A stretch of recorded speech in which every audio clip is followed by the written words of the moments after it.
Says she has no plans to issue new COVID restrictions as cases of the virus continue to surge here in Michigan. The state continues to focus on vaccination efforts while expanding antibody treatments to cut down on the number of hospitalizations. The governor is urging the public to wear masks and follow social distancing guidelines. Well, stay with 7 Action News for continuing coverage of the pandemic. You can get up-to-the-minute information on the coronavirus on our website, WXYZ.com. Well, a 7-year-old girl is shot in the shoulder and is now in the hospital. And Detroit police say it was her own father who pulled the trigger. This all happened on the city's west side. Investigators tell 7 Action News it started as a fight between the girl's parents and turned into a barricaded gunman scare in the neighborhood. That man is now in custody. The girl is in stable condition. All right, let's take a look outside now over the Detroit River on this cloudy Thursday afternoon. We have some rain outside moving through the area, but hey, that's an improvement. It was snow this morning.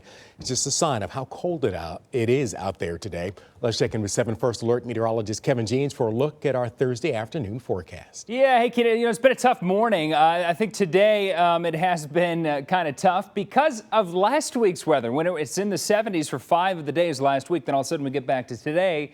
And we've got some really cold air that's in place. We've had snow this morning. Light rain right now. It's 40 degrees in Ann Arbor. I just looked at some of the wind chill numbers, and the wind chill is about 33 degrees. That's what it feels like outside right now. Spotty light rain or drizzle from Dearborn to downtown Detroit.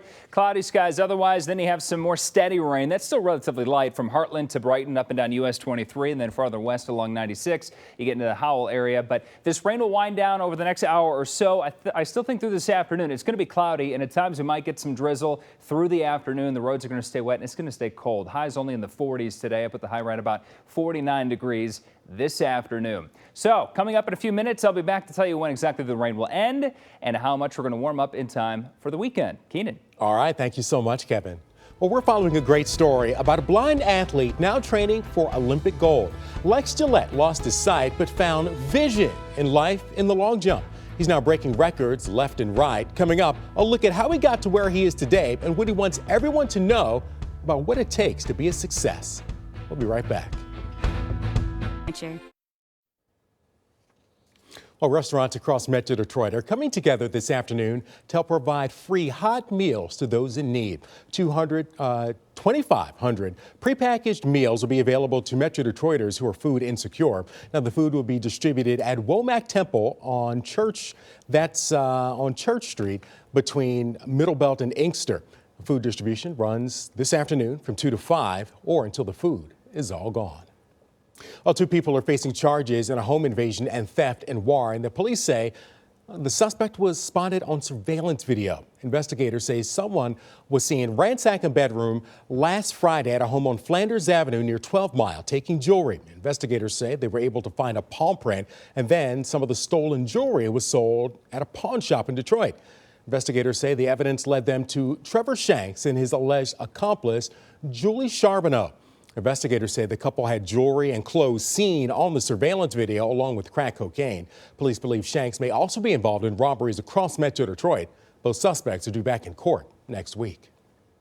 Well, your calculators can get a rest today. The IRS is pushing back the federal tax filing deadline from the usual April 15th today to May 17th. The delay gives individual filers, tax preparers, and the IRS a chance to look at any changes that may affect this year's filings. There are, though, 2 exceptions. Anyone who pays estimated taxes, like small business owners, must still make their usual payment by today. And people who live in the South that were affected by February storms, they have until June to file their tax returns. All right, well, it has been cold out there as we head into the middle of April. Here's a live look from Mount Clemens. You can see the clouds there, a layer of clouds blanketing Metro Detroit. 7 First Alert meteorologist Kevin Jeans is back looking at just how much warmer it'll get this weekend. Plus, a closer look at the president's plan to pull troops out of Afghanistan by September 11th. Secretary of State Antony Blinken making a surprise visit today to that country. The latest on the big announcement. The 7 Action News at noon continues.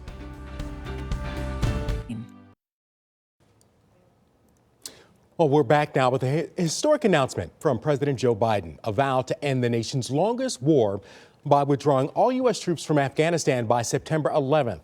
That's the 20-year anniversary of the 9/11 attacks that drew our country into that region. Meantime, here at home, the president's own intelligence officials are warning of a possible power vacuum once the U.S. leaves, a vacuum that could be filled by the Taliban. ABC's Andrew Dimbert has more from Washington.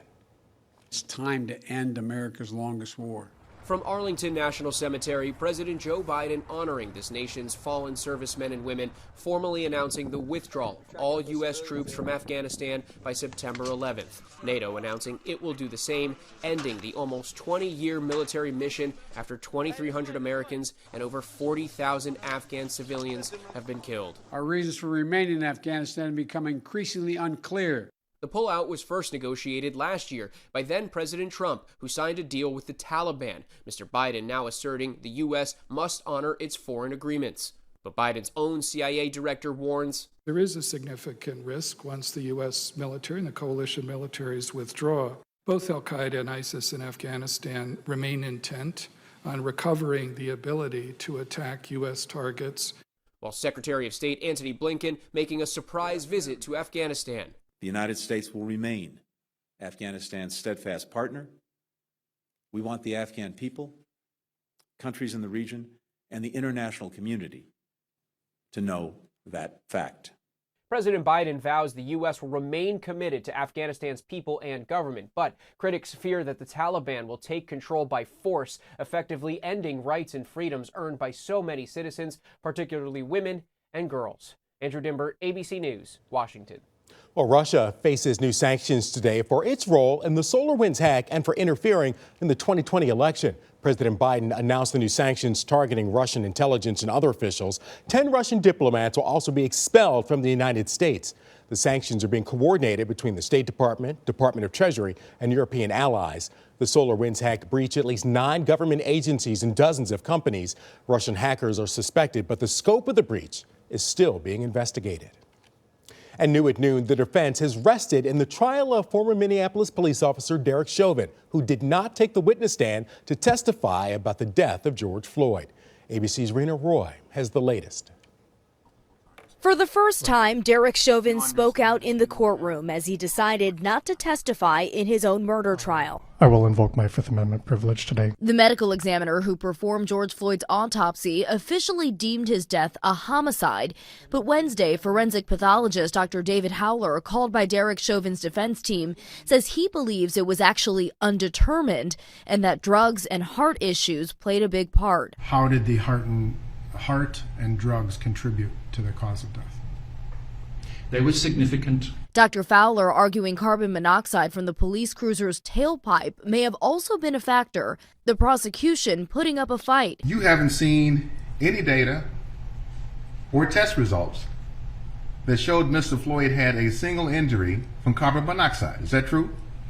That is correct, because it was never sent to I the just simply laboratory asked for you that whether test. I asked you whether it was true, sir. Yes or no? It is true. Today, the prosecution calling a rebuttal witness after the defense rested its case. As to the statement that his carboxyhemoglobin could have increased by 10 to 18%, in your view, that's not possible. It's simply wrong.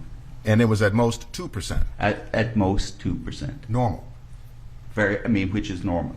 Defense Attorney Nelson did a good job on direct, creating enough to work with, essentially making lemonade out of the lemons that he's been dealt. But with the skill of the cross-examination, it just became apparent that it was just grasping at straws. Closing arguments are set for Monday, then the jury will be sequestered and deliberations will begin. Rena Roy, ABC News, New York. And Court TV is following the trial of Derek Chauvin every step of the way. You can always check in for the latest. You can find it on digital channel 7.4. Well, we're getting a look at Ford's next-gen era Mustang, which will officially be unveiled next month. But we have a sneak peek for you right now. Ford released a brief video of the car on the track, and it sounds strong, doesn't it? The car will debut May 5th as part of Global Mustang Week. Ford and NASCAR say they have spent thousands of hours designing the car's body and says it's still under construction in Charlotte, North Carolina. The car will be a part of a new NASCAR Cup Series starting with the Daytona 500 next February. Well, we turn now to an amazing athlete determined to capture Olympic gold. He's inspiring others by jumping all sorts of hurdles and landing in the front of the pack in his field. and he happens to be blind. ABC's Will Gant has a look at the man and his mission. I'm barreling down that runway as fast as I can go. The clapping of his guide there. And he's clapping and yelling, "Fly, fly, fly, fly." And then at the last second, Lex Gillette does. When Lex Gillette was 8 years old, he noticed things started seeming a little bit blurry. Doctors diagnosing him with retinal detachments. He underwent 10 surgeries within the year. After the last one, doctors said that there was nothing else they could do to help my sight, and they said that I would eventually become blind. Lex losing his sight completely, but finding his vision, inspired by his mother and the folks closest to him to continue to excel. His former teacher, Brian Whitmer, stepping in when other teachers and coaches thought it might be easier for Lex to sit out. Then Mr. Whitmer introduced Lex to the long jump. We started out on the football field, and then as he got comfortable running towards me, we moved on to the 6-lane track. Now, years later, Lex is a 4-time Paralympic medalist, world champion, and world record holder. Winning never gets old. Like having that feeling of succeeding and excelling and ascending to the top, that never gets old. Lex is currently in California, training for the Paralympic trials in June. I have a mantra, no need for sight when you have a vision. At the end of the day, for all of us, it's not the sight that determines our success. It's having that vision, being able to see things beyond the horizon, seeing things before they exist. Will Gans, ABC News, New York. That is an amazing story. Now, Lex says his goal after the trials in June is to win gold in the Summer Games in Tokyo. And he's not a long shot either. Lex is the only totally blind athlete to ever break the 22-foot barrier in the long jump. Talk about an inspiration. All right, let's take a look outside now over Ann Arbor. Cloudy, yes. Wet, yes. Snowy? Well, thankfully not. A little bit earlier. A little earlier, but right now there's no snow. Yeah. At least, Kevin, give me a little bit, right? I'm not calling it snowy. We're not going that far. But yeah, seeing some snowflakes this morning. Not a great start today, and it's just been cold. More than we were really impacted by the snow. It's just been a cold, cold morning. We're in the lower to mid 30s this morning. It's only warmed up from sunrise to right now about 5 degrees. It's 40 degrees outside, and this is why. The rain's continuing. We've had drizzle, light rain. It's been spotty, and at times you get some breaks where it stops raining, and other times you can't tell if it's raining or the car in front of you is just kicking up the water that's already on the ground. It's going to be that kind of afternoon where it stays cloudy. We'll get light rain. It's still steady. I think we get one more push of some steady rain. Right now that's over Highland to Brighton and across Livingston County. So this area of low pressure is going to be moving away to the northeast, and as it does so, there's still a couple of areas of rain that's going to be swinging around the backside of the area of low pressure. That might clip the northern edge of the thumb, maybe as far south as St. Clair County, northeastern Macomb County, late this evening and tonight. But just expect a lot of clouds, a cold day today with a high of only 49 degrees. We'll drop down to about 45 degrees by 9 p.m. It's about 45 minutes after the sun goes down. Today, though, not the coldest day this month so far. April 2nd, that morning was 21 degrees.